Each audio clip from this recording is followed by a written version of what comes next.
En realidad, la K que dice Lucía no es una K que esté en la fórmula, porque en realidad nosotros lo que tenemos es I igual a A, por ejemplo, por el seno de Bx más C. O sea, en la fórmula no me aparece K. ¿Dónde aparecía K?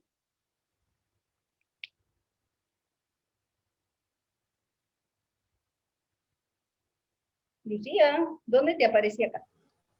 O sea, en las raíces, más que nada en la Bien, fórmula de las por raíces. ejemplo, en las raíces. O por ejemplo, en los máximos y mínimos. O por ejemplo, en los intervalos de positividad y de negatividad.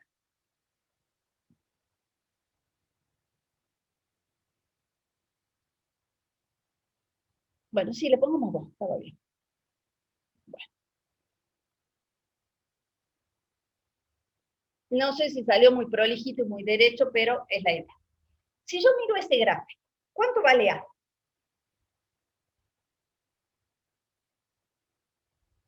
2. 2, bien. ¿Cuánto vale B?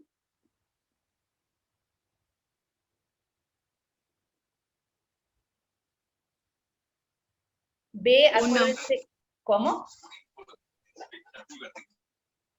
No sé quién lo dijo, pero bien, B vale 1. Lo que les iba a decir yo es, no se olviden que B indica la pulsación. ¿Qué significaba la pulsación? Significaba cuántas veces entraba la onda completa en un intervalo de 2pi. Y la onda completa tiene una rama que va hacia arriba y una que va hacia abajo. Entonces, la rama completa entra una sola vez en un intervalo de 2pi, por lo tanto B vale 0. Perdón, vale 1. ¿Y C cuánto valdría?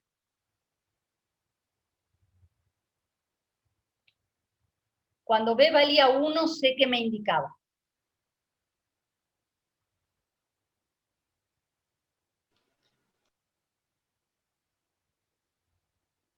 A ver, piensa. Y el desplazamiento Bien, indicaba el desplazamiento. ¿Sí? en el eje de las X. Bien, C me indicaba el desplazamiento en el eje de la C. Y en este caso, ¿está desplazado o no? No. No, por lo tanto B va a valer 0. Pero. En realidad, está bien lo que estaban diciendo, C indica el desplazamiento solo cuando B vale 1, porque el desplazamiento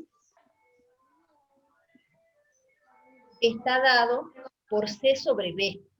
¿Sí? O sea, el desplazamiento no lo indica solo C, sino una combinación de C y de B. Pero como B ahí vale 1, no molesta, el único que me indica el desplazamiento es C. Sin querer queriendo, hicimos una de las actividades que estaban en el práctico. No específicamente esa, pero en alguna parte del práctico ustedes tienen un dibujo y a ustedes les piden que escriban la fórmula de ese dibujo. ¿Cómo escribimos la fórmula? Exactamente así como hicimos recién, mirando el dibujo que nosotros tenemos y analizando para ese dibujo cuánto valdría A, cuánto valdría B, cuánto valdría C, y de esa manera hacerlo. En este caso B valía 1, pero si B no hubiera valido 1 y hubiera valido otra cosa, ¿cómo encuentro el desplazamiento?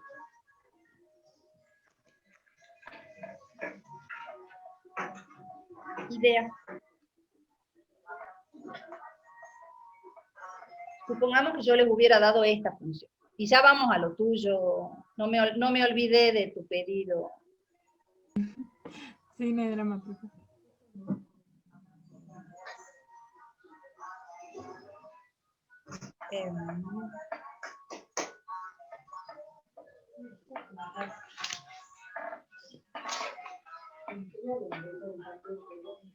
Esperen que la dibuje bien para que salga. Profe, ¿cuál era la pregunta? Esperen que dibuje bien y ahí van a entender cuál es mi pregunta.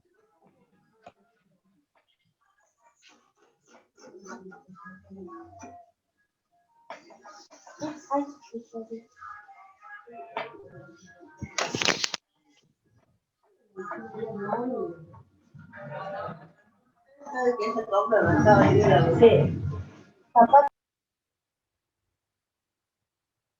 Bueno, supongamos que yo tengo ese gráfico. En ese gráfico en particular, ¿A cuánto vale?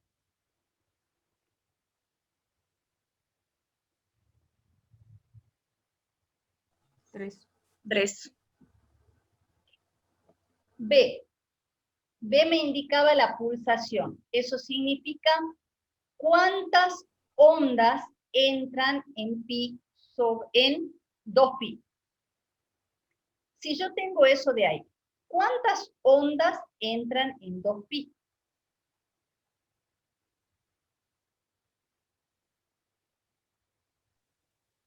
2. ¿Seguro? O 1 y un poquito. Cuarto de menos de eso. 1 y un poquito más. No, ¿Seguro? sí serían 2, nada más que partidas. A ver, si yo desplazo para ubicarme, y supongo que acá está el 0, ¿está bien? Si acá está el 0, ¿qué valor estaría acá? El 1. 2pi. No, Bien. 1. ¿Estaría 2pi? ¿Están de 2pi. acuerdo o no? Porque si todo se corre para allá, el 2pi también se corre una rayita, ¿está bien? Y por lo tanto, me queda que una onda, en realidad media onda, entra en 2pi. ¿Estamos de acuerdo o no? ¿Sí? Sí. Porque nosotros teníamos acá pi sobre 2, 2pi sobre 2, o sea, pi, 3pi sobre 2, 2pi, 5pi sobre 2, 6pi sobre 2, que es 3pi. ¿Está bien? ¿Estamos de acuerdo? ¿Se entiende lo que dice? Si no, otra forma es, de acuerdo a la escala, agarren una regla o un papelito y digan, bueno, según este papelito, si yo empiezo en 0, ¿dónde está 2pi? 2pi estaba acá. Bueno, me muevo. ¿Dónde empieza la onda? Acá. ¿Cuánto entró? Media onda, ¿verdad? ¿Se entiende lo que estoy haciendo?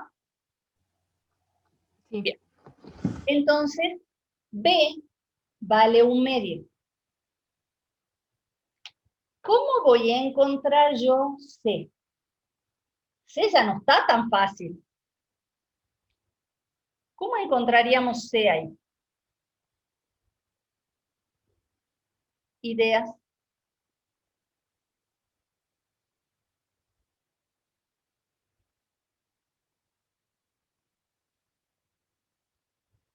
Este punto que yo voy a pintar de verde, ¿qué nombre recibe?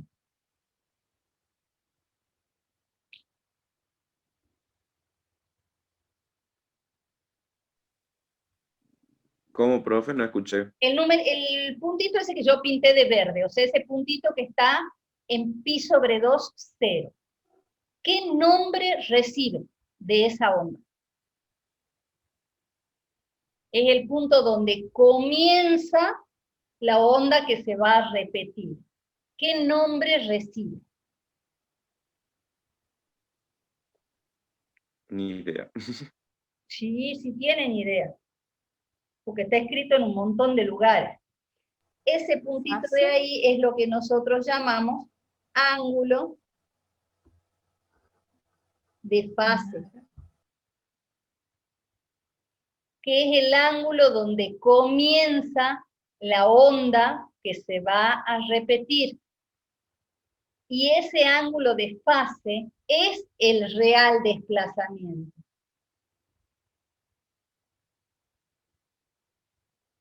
No es C.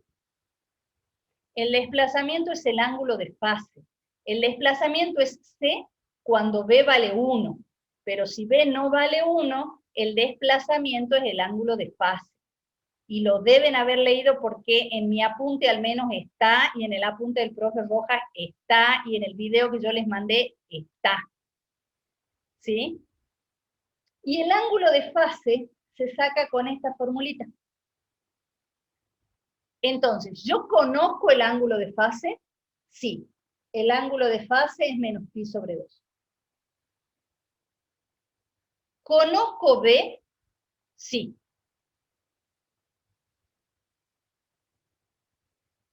¿Conozco C? No tengo idea.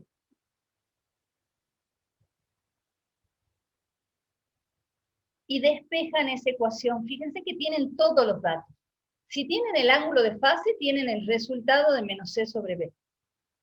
Si ya conocen B, porque saben que entra media onda, ¿sí? Pueden despejar tranquilamente C. Esto se va, y me queda que C es igual a pi sobre 2 por un medio. ¿Sí? Y por lo tanto C va a ser igual a pi sobre 4. Y yo ahí estoy en condiciones de decir, bueno, esta onda tiene ecuación I igual a 3 por esto. Seno de B X más C.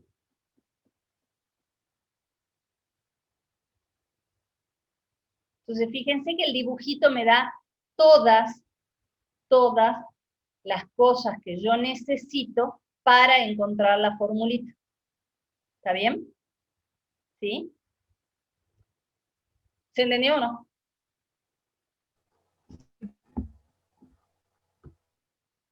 Clase de espiritismo 1. Chicos, ¿están ahí? Sí, profe. Sí se entiende. ¿Se entienden bien? ¿Alguna duda? Borro y me voy a lo que necesitaba Lucía.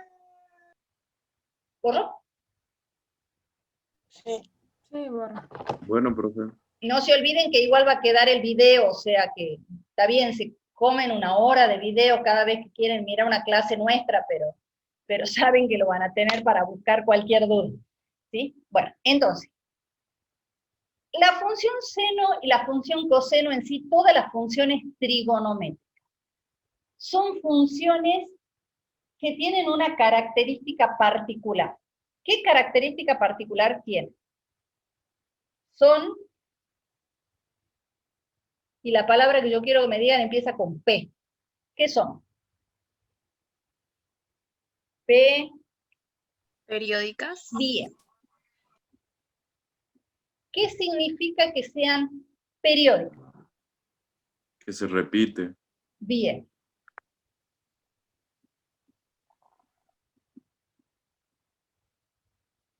Y el periodo se calcula como 2pi sobre B. Por eso es que B me indica la cantidad de ondas que entran en 2pi. Eso significa que a partir de acá, hasta el 4pi, que vuelvo a tener 2pi, yo vuelvo a tener otra onda exactamente igual.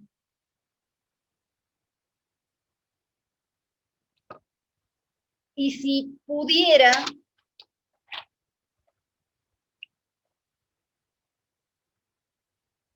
extenderme hasta 6pi,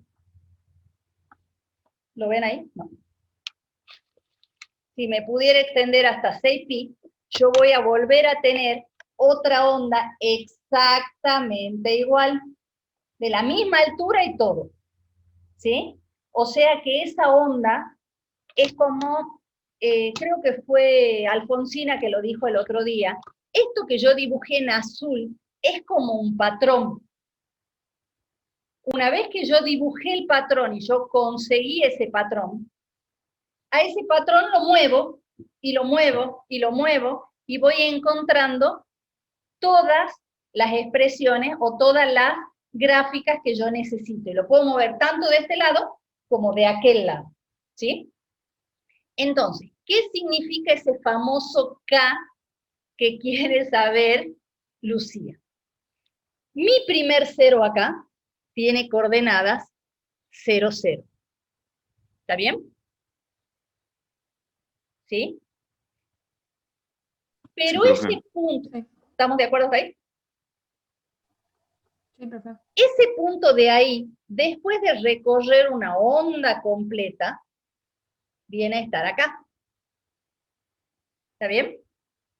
Y ese mismo cero después de una onda completa, viene a estar acá. O sea que aquí va a tener coordenadas 2pi, 0. Y acá va a tener coordenadas 4pi, 0. ¿Está bien? ¿Estamos de acuerdo hasta ahí? Sí, profe. Sí. Y vuelvo a tener otro 0 acá, que se va a repetir acá, y que se va a repetir acá. ¿Está bien? Este 0 tiene coordenadas pi, 0, y este 0 tiene coordenadas 3pi, 0. Y este tiene coordenadas 5pi, 0. ¿Estamos de acuerdo? Entonces, ¿cómo escribo yo esa generalidad que estoy viendo? ¿Sí? Porque fíjense que los ceros van de pi en pi, porque tengo 0, 1pi, 2pi, 3pi, 4pi, 5pi, voy a tener otro en 6pi, otro en 7pi, otro en 8pi, ¿sí o no? Y para el lado de los negativos yo voy a tener uno en menos pi, otro en menos 2pi, otro en menos 3pi. Entonces, si bien cada cero en particular se escribe así,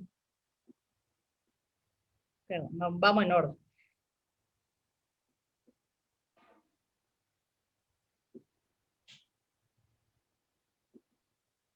Y así sucesivamente. Adelante de pi, ¿qué tengo yo?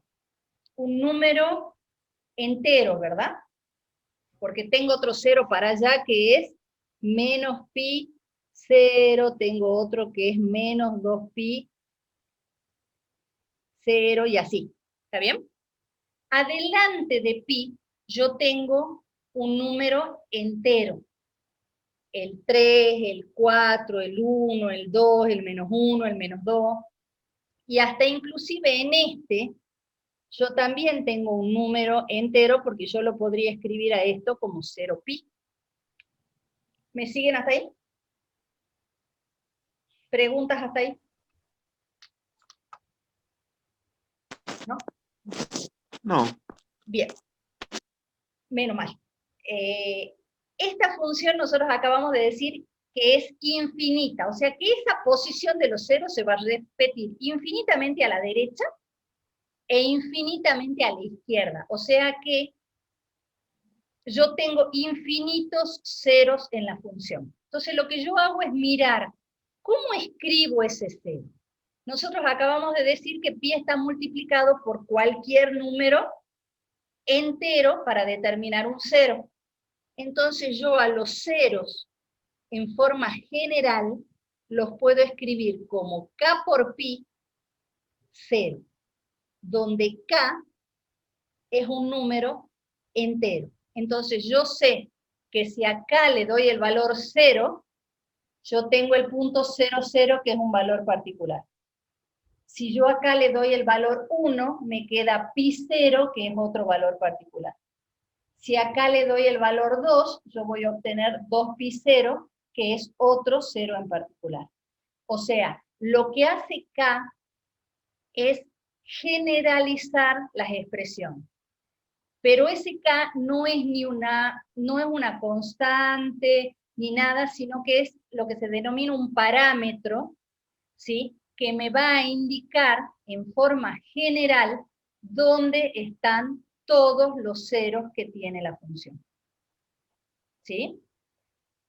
Lo mismo le va a pasar a los máximos, a los mínimos, a los intervalos de crecimiento, a los intervalos de decrecimiento, ¿sí? Porque, por ejemplo, yo puedo no trabajar con los ceros, sino trabajar con los intervalos de positividad. Mi primer intervalo de positividad va de 0 a pi. ¿Estamos de acuerdo? ¿sí? Sería este pedacito de acá.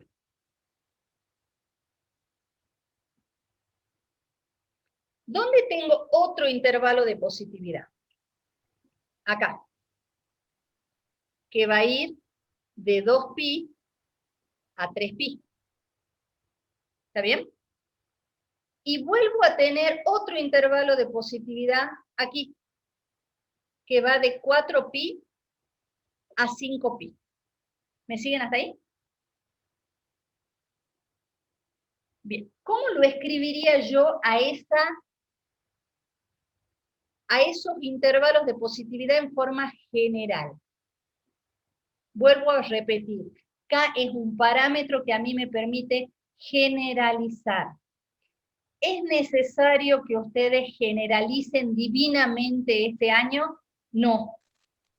¿Es necesario que tengan la idea de cuál es la función de K? Sí, pero la idea.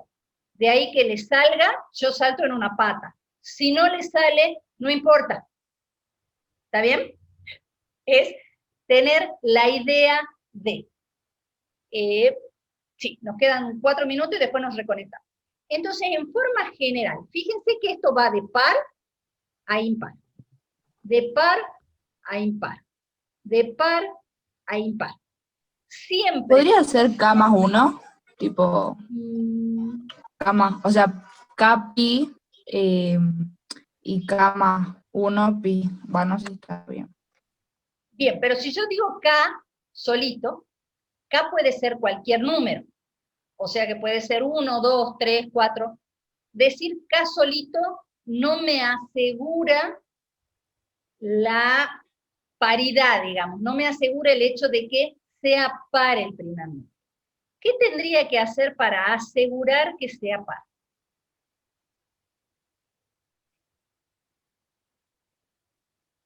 Multiplicarlo por 2. Perfecto. Entonces, todos los intervalos de positividad empiezan en 2K pi. Porque ahora si acá yo le doy un valor impar, no importa, porque como va a estar multiplicado por 2, automáticamente se va a transformar en par. ¿Está bien? Y la idea del segundo término sí tiene que ver con lo que dice Mili. A continuación de un par, siempre viene un impar. Por lo tanto, mi coordenada, mi fin de parámetro va a ser 2K más 1, pi. ¿Está bien? Y me pasó como en el colegio, terminé escribiendo en el margen del pizarrón. ¿Sí? Y de nuevo, ese K generaliza.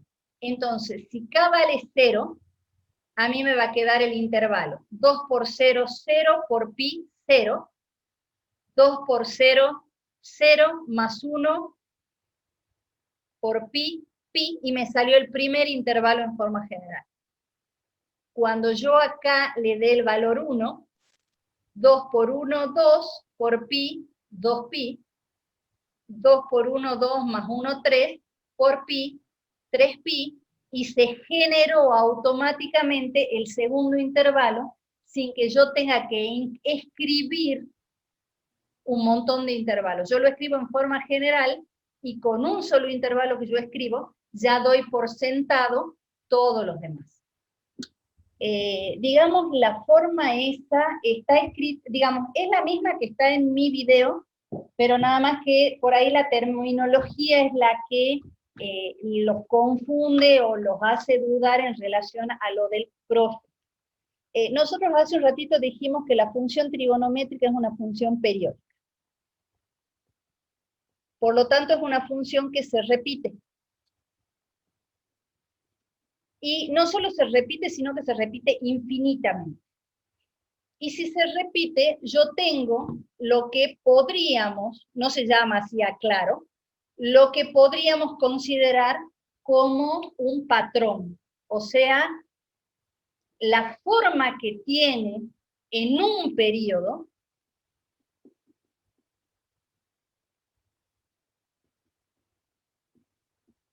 esa función.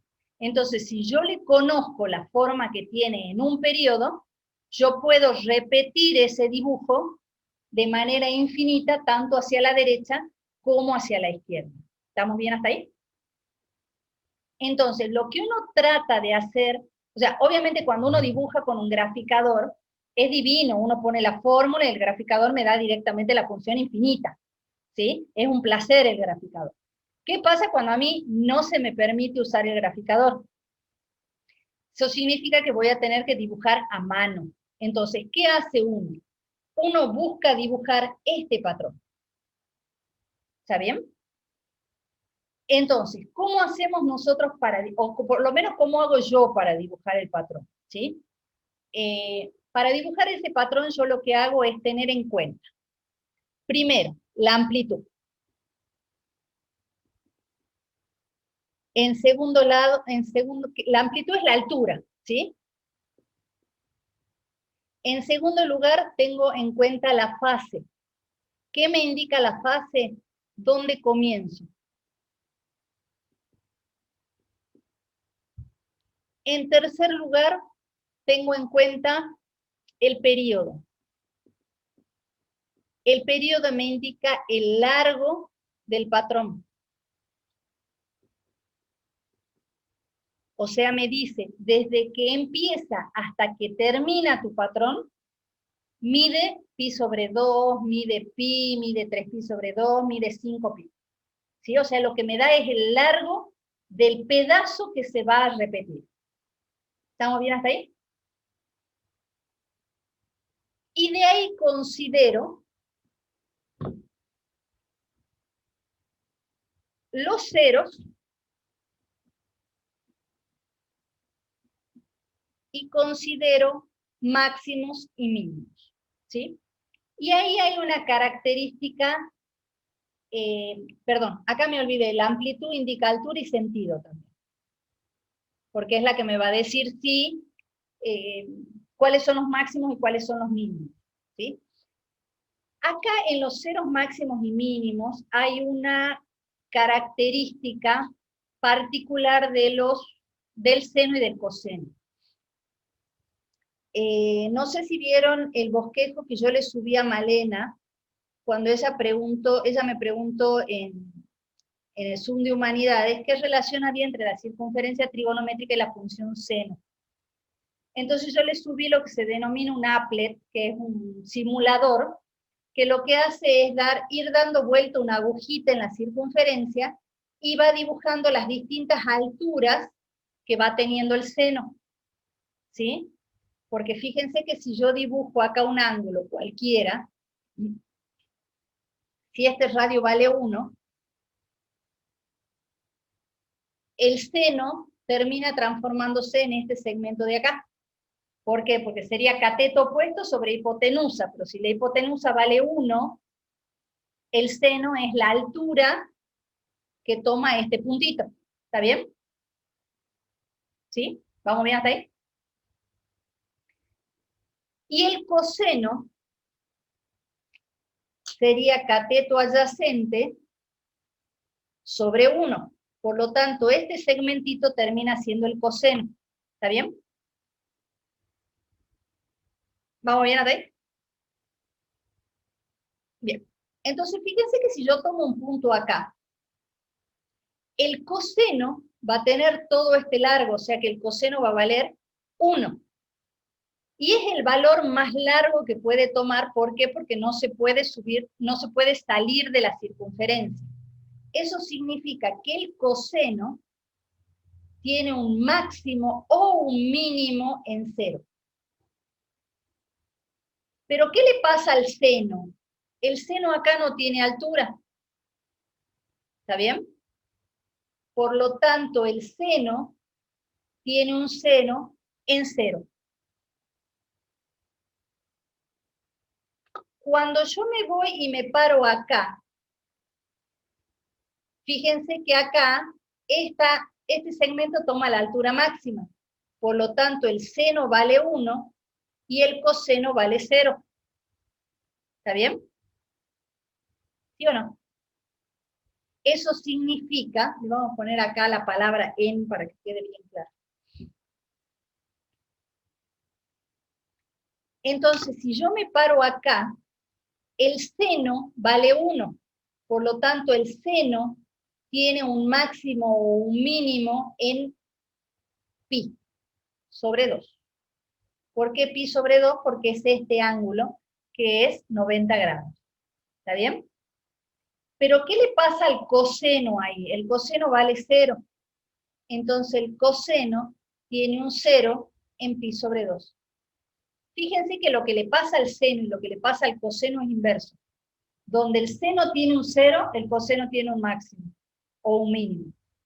Donde el seno tiene un máximo o un mínimo, el coseno tiene un 0. ¿Estamos bien hasta ahí? Bien. Si yo me vengo acá, que el ángulo sería pi, acá el seno va a valer 0 y el coseno va a valer menos 1. Eso significa que el coseno va a tener un máximo o un mínimo y el seno va a tener un 0. ¿Está bien? Si yo me vengo acá abajo, acá el seno vale menos 1 y el coseno vale 0. Por lo tanto, en 3pi sobre 2, el coseno tiene un 0 y el seno tiene un máximo o un mínimo. ¿Estamos bien hasta ahí? Y por último, cuando termino de dar la vuelta hasta 2pi, vuelve a pasar lo mismo que acá. El coseno tiene un máximo o un mínimo y el seno tiene un 0. ¿Está bien? Entonces, yo lo que tengo que tener presente es que eso que yo escribí todo manchancheado allá, significa que al momento de encontrar yo tengo que analizar si tengo una función seno o si tengo una función coseno. ¿Por qué?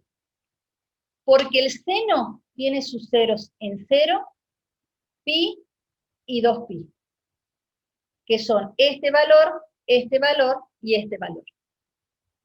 Y el coseno, perdón, y el seno tiene sus máximos y mínimos en pi sobre 2 y en 3pi sobre 2. ¿Está bien? Y el coseno tiene en pi sobre 2 y en 3pi sobre 2 los ceros, y en 0, pi y 2pi los máximos y los mínimos. ¿Estamos bien hasta ahí? Bien. Entonces, ¿qué hago yo para dibujar? Y ahí vamos a tratar de explicarle a Alfonsina su pregunta. Yo lo primero que hago es decir, bueno, ¿cuál es mi función?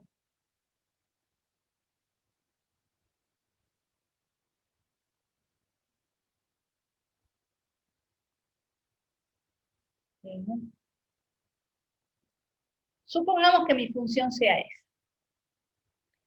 Entonces, lo primero que yo hago es ver cuál va a ser la amplitud. Y la amplitud sabemos que me da sentido y altura. Entonces, mi amplitud, ¿cuánto vale?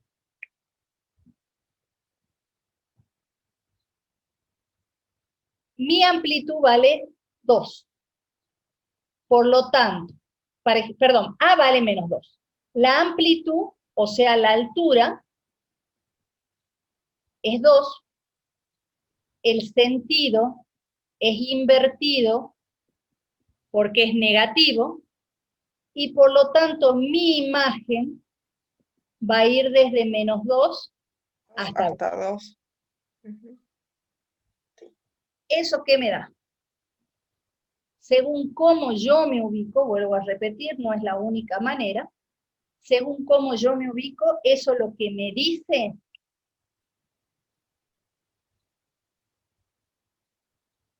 es que el gráfico no se puede salir ni más arriba de esta línea, ni más abajo de esta línea. O sea, tiene que quedar como sanguchito en el medio. ¿Está bien? Eso me indica A. La fase me dice dónde comienzo. La fase era menos C sobre B. Menos C sobre B. Sin mayores cálculos, esto me dice dónde empiezo.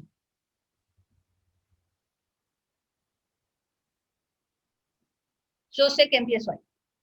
¿Está bien? Si con un máximo, con un mínimo o con qué, ya vemos. Pero ahí empezamos. ¿Estamos de acuerdo? ¿Sí? Bien. El periodo me da el largo del patrón. El periodo es 2pi sobre b. O sea que va a ser 2pi sobre 2, que es pi. ¿Pi contado desde dónde? Pi contado desde el ángulo de fase. O sea que es pi contado desde aquí. Como tengo menos pi sobre 2 para acá, tengo pi sobre 2 para acá, y acá va a terminar mi dibujo. Este es el largo. Y eso es lo que me indica la combinación del ángulo de fase con el periodo. ¿Estamos bien hasta ahí? Bien. Alfon, ¿contesta tu pregunta eso? Sí, ya entendí, gracias, profe. Bien. Ahora ya. ¿Cómo terminamos de dibujar, entienden? ¿Usando esto? ¿O quieren que terminemos el ejemplo? No sé si nos queda tiempo siquiera. No sé qué hora es. ¿Quieren que lo terminemos o no? Hola. Sí, profe. Listo. Una vez que yo determiné, fíjense que lo que yo hice fue como si fuera el marco de mi dibujo. Marqué límite superior, límite inferior, límite derecho, izquierdo, derecho, ¿sí? O sea, enmarqué mi dibujo. Mi dibujo, mi patrón va a estar ahí adentro. Entonces, me ocupo o me falta esto. Ahí es donde entra en juego ver esto. ¿Está bien? Es coseno. O sea que esto no me sirve. ¿Cómo encuentro yo en ese dibujo en particular los ceros, los máximos y los mínimos? No valen pi sobre 2, 3 pi sobre 2, porque de hecho fíjense que 3 pi sobre 2 no está en mi marco. Pi no está en mi marco. 2 pi no está en mi marco. ¿Cómo ¿Profe? meto yo? Sí. Para encontrar un cero, lo que yo entendí en el video era que, o sea, en este caso se sumaría el menos pi sobre 2 más el pi sobre 2, lo dividí sobre 2 y ahí ya te da un cero, ¿o no? Yo Bien, entendí es así. una opción. Ese está Sí, en el es video del una profe forma. Roja porque así lo hace él. Sí, Eh, con toda la honestidad del mundo, a mí, yo se los puse porque es válido. Yo, particularmente, con ese método me mareo. ¿Para qué voy a mentir? No soy infalible tampoco. Yo también me mareo con ciertos procedimientos. En realidad, cuando nosotros hablamos de que el coseno vale pi sobre 2 para los ceros o 3 pi sobre 2, esto, o esto, o esto, o esto, o esto, son el argumento del coseno, como hacían con el logaritmo el año pasado. Yo lo que necesito es que el argumento tome esos valores. Entonces, ¿cómo lo hago yo para no perderme? Porque para mí acordarme, tengo que sumar esto, tengo que dividir por esto, digamos, es como que se me confunde. Entonces yo, particularmente para no perderme yo, lo que hago es funcionar con los conceptos. ¿Sí? Para mí el concepto es que el coseno va a tener sus ceros cuando el argumento valga pi sobre 2 o 3 pi sobre 2. Entonces yo planteo las ecuaciones y digo, bueno, para tener los ceros yo quiero que el argumento valga pi sobre 2 o que el argumento valga 3 pi sobre 2. Y ahí yo voy a obtener los ceros. Y despejo la ecuación. Entonces yo voy a tener que 2x es pi sobre 2 menos pi, que me da menos pi sobre 2. ¿Está bien? Paso el 2 dividiendo, y me queda menos pi sobre 4.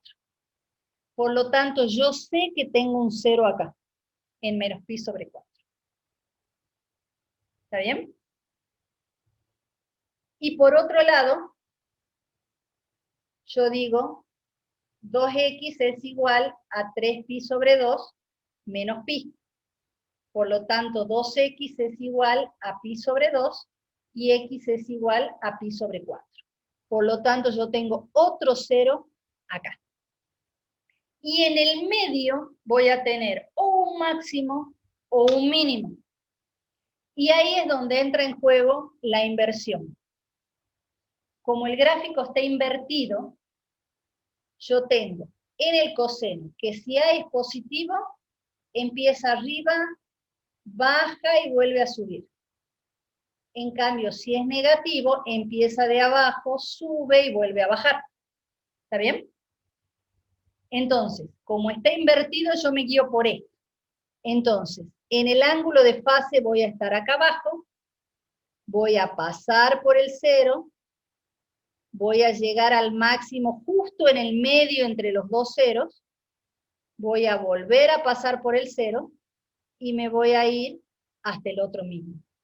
Entonces yo voy a decir que mis máximos, mi máximo en realidad, está en 0,2, y mis mínimos están en menos pi sobre 2 menos 2, y en pi sobre 2 menos 2.